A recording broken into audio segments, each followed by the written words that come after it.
everybody, welcome to the Successful Showgirl. My name is Kitty and today is day one of our challenge week. So we're talking about how to create a showgirl side hustle. Okay, so we're going to be spending the whole week talking about different things that you're going to need if you are thinking of setting up an extra little side hustle to support your performing business. So in this group, we've got performers, we've got former performers, we've got agents, we've got teachers. There's a mixture of all different kinds of people who are part of the performing arts industry. It doesn't matter whether you're a performer, whether you're an instructor, whether you're a beginner just going to classes. All these things are going to be, you're going to be able to use them no matter where you are at in your journey, okay? Whether you end up deciding to create a showgirl side hustle or not, okay? You can create a side hustle of anything you want to. It doesn't have to be related to performing. And as I go through, I'm going to talk about the different things that some of my students have done that aren't necessarily related to their performing work. They've used other skills that they've had to create side hustles. But today I want to talk about the importance of having a side hustle, why I think it's super important, how it's changed my life, and also why I think everybody should give it a go into setting up some extra income streams so that you're not solely reliant on your performing. Okay, so I will tell you a little bit about me, about my background. So my name is Kitty. I'm a professional burlesque and circus performer. I was for the past 10 years. I have been coaching performers since 2020 when COVID happened. And then I've set up multiple mini businesses since then. The majority of those are passive income streams, okay? So passive income stream is something that you create, all my digital products that make me money without me really having to do much work. In the beginning, obviously, there was a bit of work to set them up, but now they pretty much run themselves and make me money. So I can wake up in the morning and I've made money overnight and I've not really had any input into that business, okay?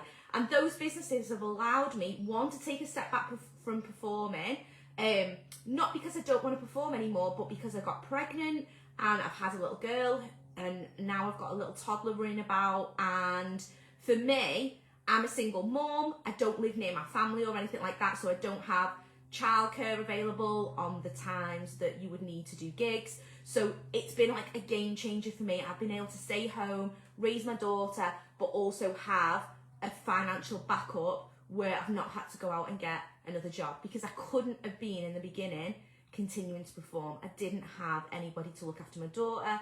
I didn't have that stability, okay? So this has created stability for me. It's also allowed me to do lots and lots of other things. It allowed me to leave an awful relationship. It's allowed me to create spaces that are safe for other performers and other women.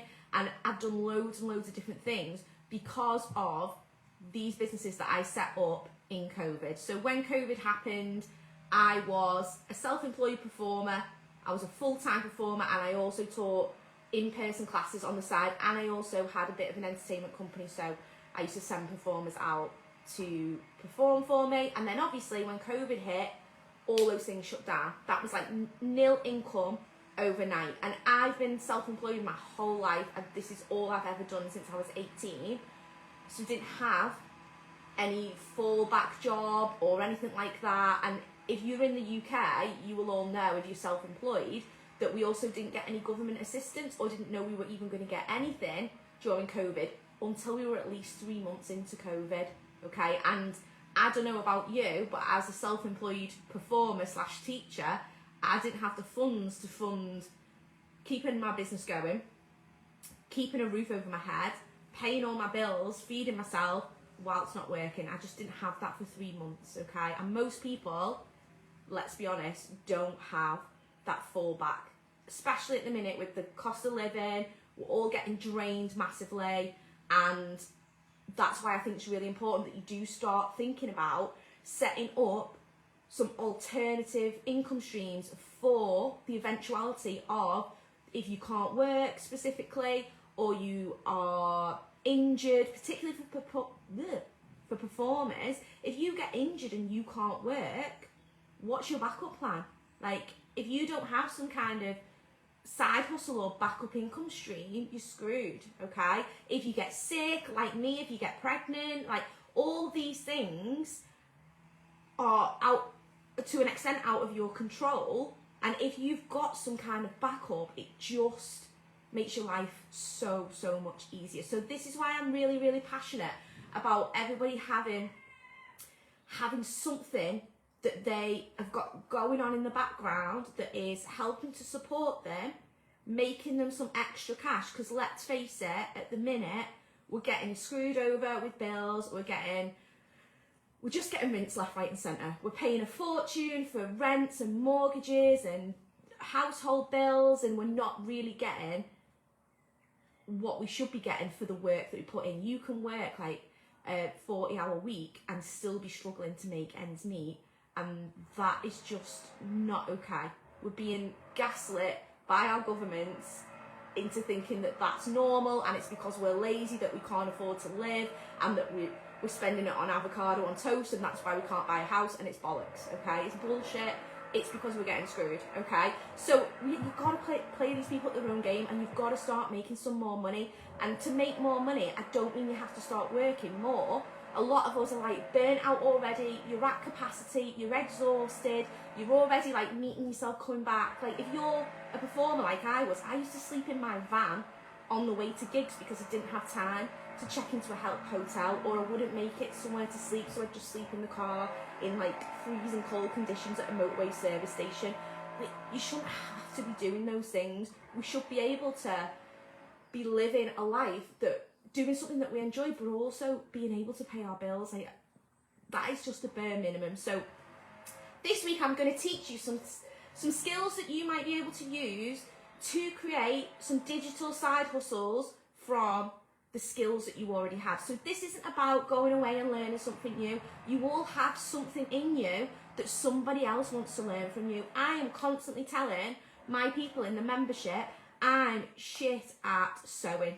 I don't have a clue what I'm doing. Like every time I need to use a sewing machine, I've got to get on YouTube and Google it. It takes ages. And then if I just had somebody who made a course saying, this is how you put a zip in a corset, this is how you do this is how you create a tearaway bra, this, like if somebody just made I would just buy it.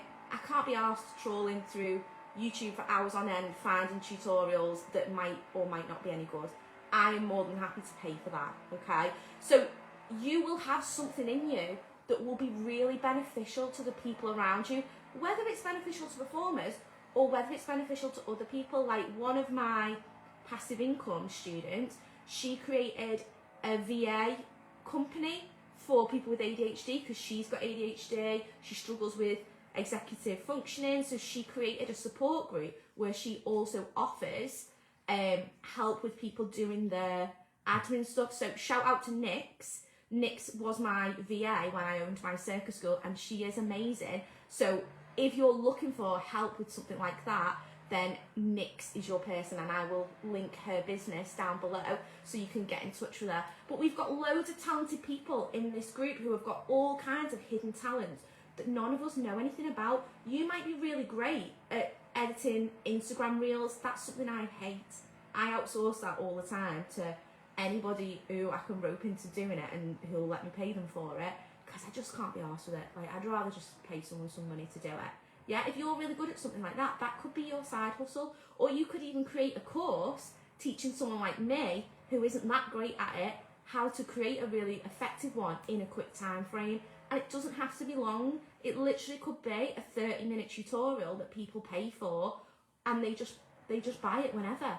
Like, there's loads of ideas that you could potentially have in this group with all your talents that are just sitting there and aren't being utilised, okay? So, this week we're going to think about the skills that we currently have, okay? I don't want you to think, oh, I need to go away and be the world's best expert at whatever. When I started this coaching group in COVID, this business started from me just giving free advice to new performers. And at that point, I was only like 5 years into my career. So yes, I was a full-time professional performer, but I've been doing it 5 years.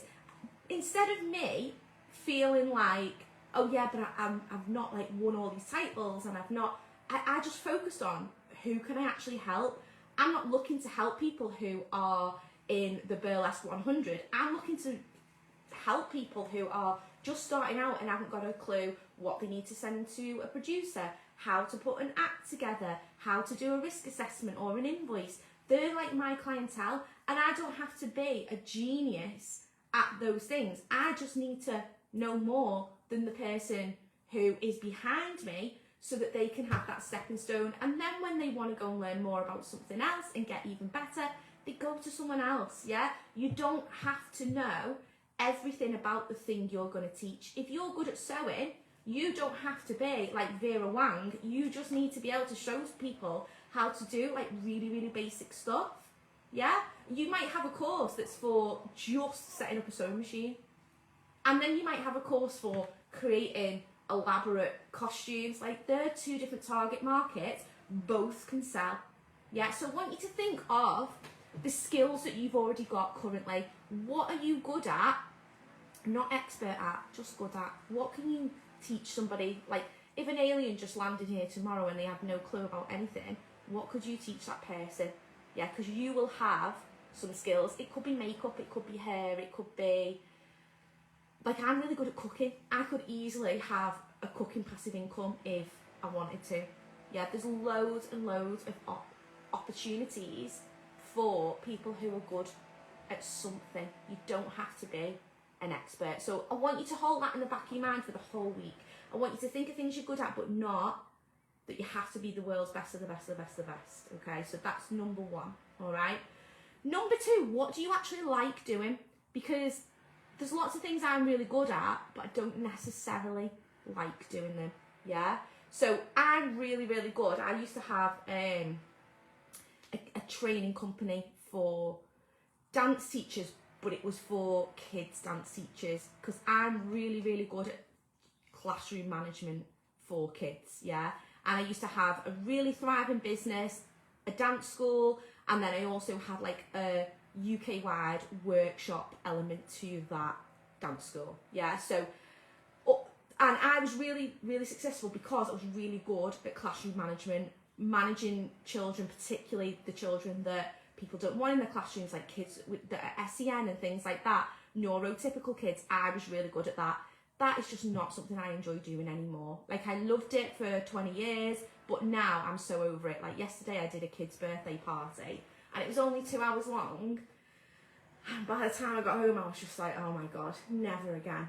Yeah, because I just don't enjoy it anymore. Like, it's had its time and it's run its course. It's not something I want to do. So yes, I could have continued running that business, but it wasn't enjoyable to me. So eventually I sold that business. Somebody else runs that business now. But it's silly to do things that you don't enjoy. You've got to do stuff that you like. This is the whole point in creating a passive income, because it won't feel passive if you don't enjoy doing it. Because there will be a bit of work involved at the beginning, and you're not going to complete that work if it's not something enjoyable. It's also not a get-rich-quick scheme.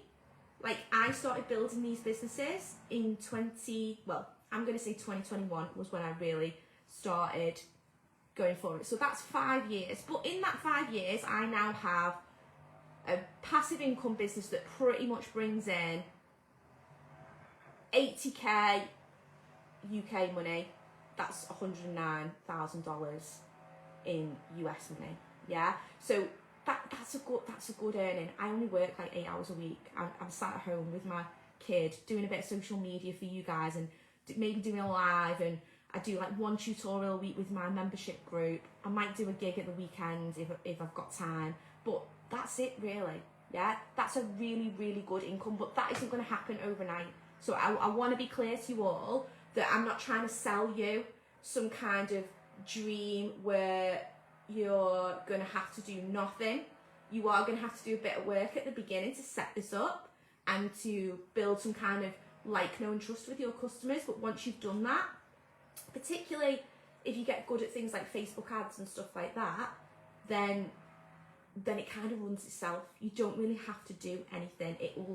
The business will run itself, and you will have much more free time to invest in your creative endeavours, to buy better costumes, to spend more time training, to do more rehearsing, all the things that we struggle to fit in because we're too busy worrying about making ends meet and we're kind of like neglecting that side of our performing business. Does that make sense? Yeah, I feel like I used to neglect a lot of the rehearsal part and the costuming part because I just didn't have time, because I needed to be out earning money. When I had a dance school, I used to work like from 8 in the morning till 9 at night, and then I'd do it all over again the next day, and I worked weekends performing, so I literally had no days off. Like, that is not a way to live. It was fine in my 20s, but I'm 40 now. I'm not doing that no more. I'm not sleeping in my van no more. I'm not doing any of those things. I want a chill life, doing the things that I love and I enjoy, but also making enough money for me to have a good life and to just relax. Like, you don't want to be living in fight or flight constantly over whether you can pay your bills or not, okay? So today I'm going to give you a little challenge. Challenge number 1 today is to go away and make a list of the things that you're good at. Like I keep saying, I'm going to say this till I'm blue in the face this week. This is not things that you're an expert at. You just need to be better than the next person at it. Yeah? Like, I could do one on what's something I'm shit at. I'm trying to think. Something I'm cleaning. I am rubbish at cleaning. Okay? That is just not in my remit. I'm not good at cleaning. I don't really know what I'm doing. But I could find someone who's even shitter than me at cleaning. If I went to uni students who have no idea how to clean a bathroom, like, even I'm going to be better than some of them at cleaning a bathroom. So I could create a course and aim it at them, because I know they're not as good at it as me. Yeah, even though I'm not amazing at it, I'm still helping someone to get a little bit better at something. Does that make sense? It's like these people who create, when they become a new mum and they create blogs and stuff like that, they're not saying they're the world's best mum. They're just saying, like, I'm better at it than somebody who's not done it yet, because these are all the things that I've had to overcome. So I want you to go away and think about the things that you're good at. And then I want you to cross off the ones that you don't enjoy. Yeah, we're not being arsed with anything that we're not finding enjoyable. We only want to be doing things that we enjoy, okay? And that should narrow down to a small number of things that you can start thinking about. Oh yeah, maybe that's something that I could create a little course on, or a little masterclass. I mean, it could be a 20-minute masterclass. Whatever you create doesn't have to be. And then you could be using that to sell to your students, or you could be using it to sell to people who haven't been to a class yet, and then they could trial the class at home as an online class, and it might bring them into your in-person class. Like, there's loads of ideas. Jen's just said, my brain is completely exploded with additional things that I'm doing for my wedding. I'm DIYing loads. Yeah, so if you've had a wedding, you'll know it's fucking stressful. And it costs a fortune. Like, for invites and stuff like that, people take the mick. Obviously, they're creative, so you have to pay people what they're worth. That's fine. But if you can learn how to do those things and then you can pass on those skills to other people, again, that's another form of passive income, isn't it? Yeah, actually physically doing it for them isn't passive, but it's still a side hustle. So there's a difference, isn't there? If I do one-to-one coaching with you guys, that's not passive. Yeah, because I'm trading my time for money. So you book me for an hour, I coach you for an hour, like, we've had that trade. If you buy one of my digital courses though, I'm going to be teaching you the same thing in that pre-recorded course that I would have been teaching you face-to-face, but the pre-recorded course, I'm not involved in anymore. I did that work maybe a year or 2 years ago or 3 years ago. That work is done and dusted, and every time you buy it, I'm making money for work that I did ages and ages ago. Do you see the difference? Yeah? The same if you're teaching a class. If I'm teaching an in-person class, I'm only making money for that hour that I'm working. But if I've got an online class that people can buy at any time, I do the work once and then I get repeatedly paid over and over again. Does that make sense? So we want to be doing this because this is just going to help you so much with having some kind of backup. And it'll start off where you might make 50 quid here or 100 quid here, but at least that is an extra 50 or 100 quid that you can pay a bill with, or do something nice with, or go for a meal with, and it will snowball. It will get bigger and bigger the more you put into growing a like, know and trust factor with your target audience, and those are things that I'm going to talk about this week. Okay, so that's your task for today. Pinpoint the things that you could potentially create some kind of side hustle with, and then tomorrow we're going to talk about identifying potential target audiences that you already have access to. Okay, right, thanks so much for joining me today, and I will see you all soon. Bye.